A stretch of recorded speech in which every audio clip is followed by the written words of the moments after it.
এই সামনে কয়েকটা গুরুত্বপূর্ণ কথা বলার বাকি ছিল।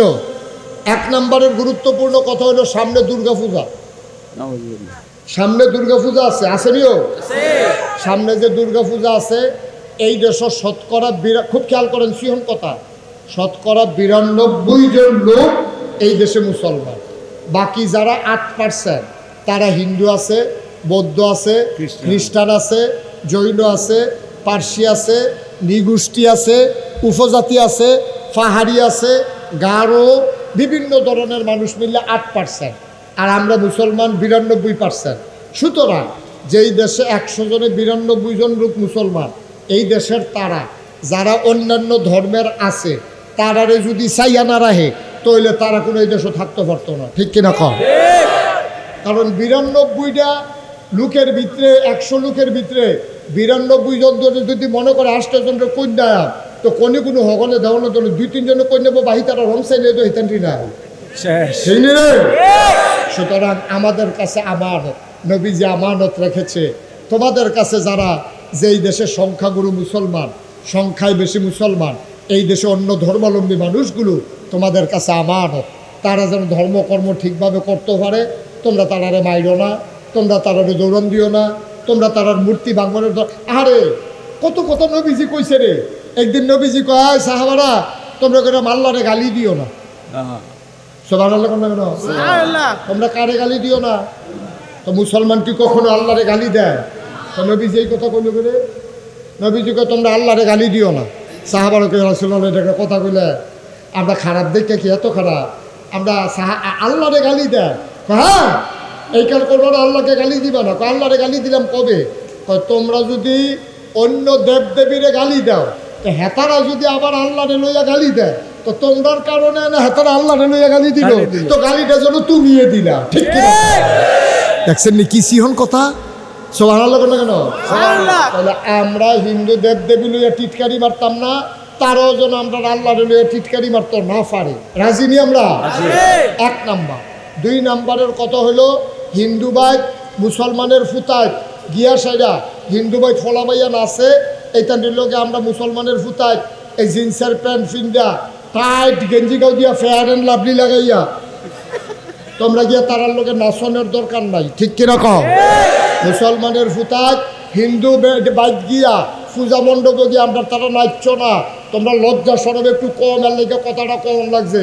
তোমার লগে হিন্দু তে পড়ে, তে খায়, তে ঘুমায়, তে খেলে, এরপরে তুমি যদি শুক্রবারে মসজিদ তারে যদি কও রে আমরা যে সিন্নি দিব, নাইরকল করাইয়া দিব, কাটটা কেটে দিব, কত কত কাবুল করবো, তুই আয় কত সিন্নি খাবি মসজিদের ভিতরে আয়, তে আইবনি কথা বলে, তে আইবনি?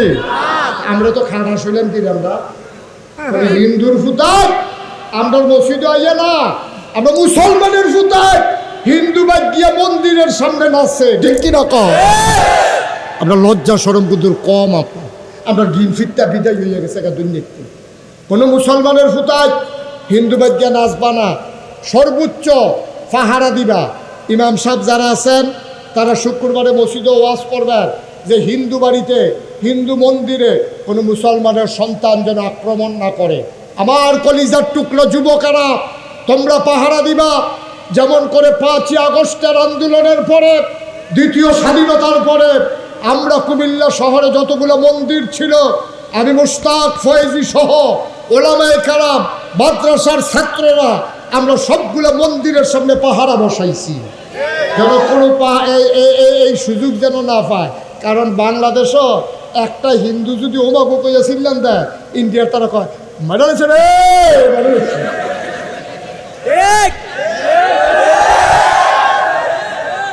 রে হ্যাঁ যে উষ্টা খাই ওমাগো কইছে হেইটাও খবর নাই।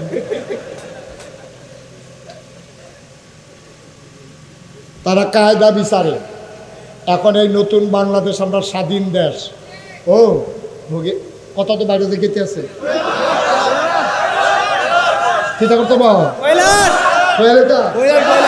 আর হাবা কাটা দাও ভগিনী বেড়ি দরজা খুললে ঘুমাই দিস। কোন বেড়ি? কিতা খুললে ঘুমা মাইনসা কিতা করো? তোমার কি সুরটা হইতে ডর নাই? তুমি দরজা খুললে ঘুমাইছো কিতা? এই বেড়ি আইস দিয়া কয় সুরে বুঝে তো দরজা খুলছি দরজা খুললে ঘুমাইতে শুধু বুঝতে উঠলে কই কিতা কত তোমার সুরটা হাইতে ডর নাই কই ডরাই লাভ কি সুরে যেটা নিব আমার ঘরে তো হেঁটে নাই সুরে যে সম্পদ নিব আমার ঘরে থাকলে না এর লেগে দরজা খুললে ঘুমাই রইছি আর যা বাড়ায় বড় স্বর্ণ আছে কত রাইতে বিদেশতে আইছে কতটা সুটকিস আনছে এটার ভিতরে জানি কত তারা কি দরজা বন্ধ খুললা ঘুমায় না বন্ধ করে ঘুমায় দরজা বন্ধ করিয়া দরজা বন্ধ করছে নি বাহাইজি গায়ে একবার মাইজি গায়ে একবার বউ বেড়াইয়া সুইটাটা বেড়াইয়া দরজাটা জানি বন্ধ হয়েছে নি কুদুর বড় বড় গেছে দিয়া চায় মাইগ্রেট কি উঠতে চায় চাইনিও কারণ কি আমার কথা না কারণ কি ঘরের ভিতরে মাল আছে সম্পদ আছে ঘরের ভিতরে সম্পদ থাকলে সুর ডাহাইতের ডর বেশি ভগিনী বেদির ডর নাই ঘরের ভিতরে সম্পদ ঠিক কিনা কম তাহলে এখন কি আমরা গরিব না ধনী 53 বছর আগে স্বাধীন হয়েছে আমরা কিন্তু সেই স্বাধীনতা কারে কয় বুঝি নাই এই দেশে সব সময় যারা ক্ষমতাসীন দল তারা মনে করে ফার্স্ট ক্লাস সিটিজেন আর যারা বিরোধী দল তারা হয় থার্ড ক্লাস সিটিজেন আমরা স্বাধীনতা 53 বছরে বুঝি নাই কিন্তু এখন দেখবেন চেহারার ভিতরে আইস ইমাম সাহেবরা যা একটা বেড়াগি ঠিক নি রে মসজিদের ইমাম সাহেবরা চেহারা দেখ অন্যরকম দাওয়াত কম কিন্তু চেহারা উজ্জ্বল এখন তারা মন খুললা কথা কয় নিনবার উঠতে যেই ধমক দেয় আমি বেড়ে ডোবাই যাই